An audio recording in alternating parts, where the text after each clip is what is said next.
Bonjour et bienvenue. La trigonométrie, ça vous a peut-être toujours paru un peu abstrait. Eh bien, on est là pour changer ça. Aujourd'hui, on va décortiquer ensemble les méthodes clés, vraiment étape par étape, pour que tout devienne solide et intuitif. Allez, c'est parti. Alors, voilà notre plan de match. On va commencer avec la boîte à outils du triangle, pour ensuite élargir l'univers avec le cercle unitaire. Après ça, on regardera les règles du jeu, donc les formules clés. Et pour finir, on mettra tout ça en pratique en résolvant des équations. Première partie donc, la boîte à outils du triangle. On commence tout en douceur avec une figure que tout le monde connaît bien, le fameux triangle rectangle. C'est vraiment ici que tout commence.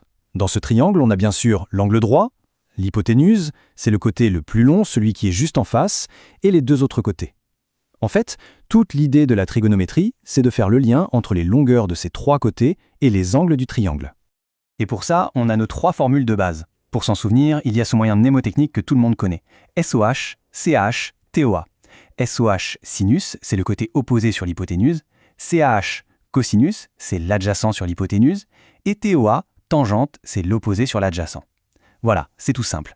On vient de transformer des angles en simple rapport de longueur. Bon, c'est super, mais le triangle rectangle, il a ses limites, non? Les angles à l'intérieur, ils sont toujours plus petits que 90 degrés. Alors comment on fait pour des angles plus grands que ça? Ou soyons fous, pour des angles négatifs?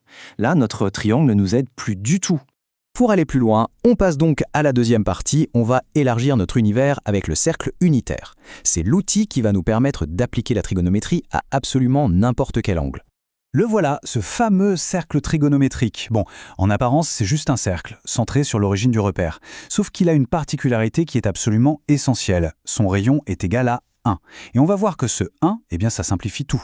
Et là, c'est le moment clé. Il faut imaginer un point qui se déplace le long de ce cercle. Eh bien, pour n'importe quel angle, le cosinus de cet angle, c'est tout simplement l'abscisse de ce point, sa coordonnée en x. Et le sinus, c'est son ordonnée, sa coordonnée en y. C'est tout. Cosinus, c'est x, sinus, c'est y.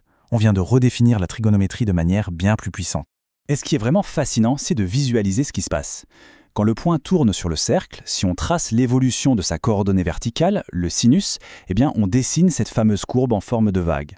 Pareil pour la coordonnée horizontale, le cosinus. Cette simple rotation sur le cercle, c'est elle qui crée ces fonctions iconiques. Et cette vision, avec le cercle, elle met en évidence des propriétés fondamentales. D'abord, la périodicité. C'est évident, quand on fait un tour complet du cercle, soit 2π radians, on revient au même point, donc les valeurs se répètent.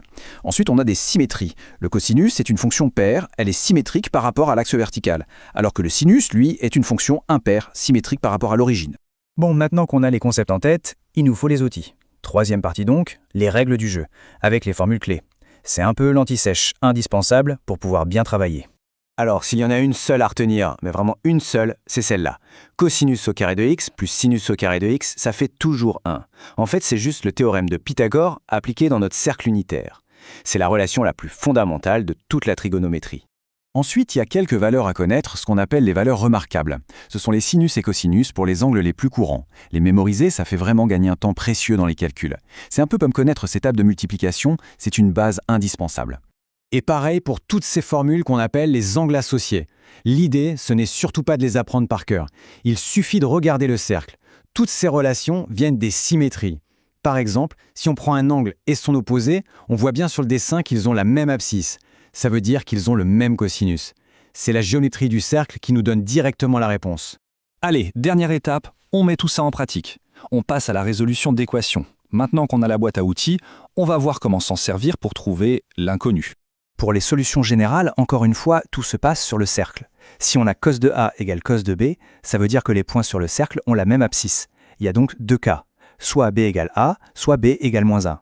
Pour sinus de A égale sinus de B, c'est la même ordonnée, donc soit B égale A, soit B égale pi moins A. Et bien sûr, dans tous les cas, on n'oublie pas d'ajouter les tours de cercle, le fameux plus de capi. Bon, et si on monte un peu le niveau? Comment on fait pour résoudre une équation qui a cette tête-là? Ça ressemble vraiment à une équation du second degré, vous savez, du type ax carré plus bx plus c égale 0, mais avec des cosinus partout. En fait, la technique est super élégante. La stratégie est super simple et se fait en 4 temps. D'abord, on fait un changement de variable. On décide que grand X, c'est cos de X. Du coup, l'équation devient une équation du second degré toute simple qu'on sait résoudre. Ensuite, on trouve les solutions pour ce grand X. Troisième étape, et elle est cruciale, on vérifie que les solutions sont valides. Un cosinus, c'est toujours entre moins 1 et 1, donc on jette tout ce qui est en dehors. Et enfin, pour les solutions qu'on a gardées, on résout l'équation finale du type cos de x égale x.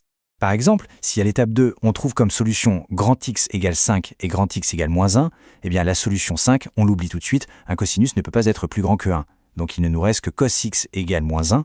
On regarde sur notre cercle, le seul endroit où l'abscisse vaut moins 1, c'est à l'angle pi. La solution est donc pi plus les tours complets, pi plus 2k pi. Et voilà, notre boîte à outils est maintenant complète. On est parti du triangle, on a exploré le cercle, on a rassemblé les formules et on a résolu des équations. La vraie question maintenant c'est, maintenant que les outils sont en main, quelles sont les structures autour de nous qu'on peut commencer à mesurer et à comprendre? Parce que la trigonométrie, c'est le langage des cycles et des ondes, et ça, c'est absolument partout.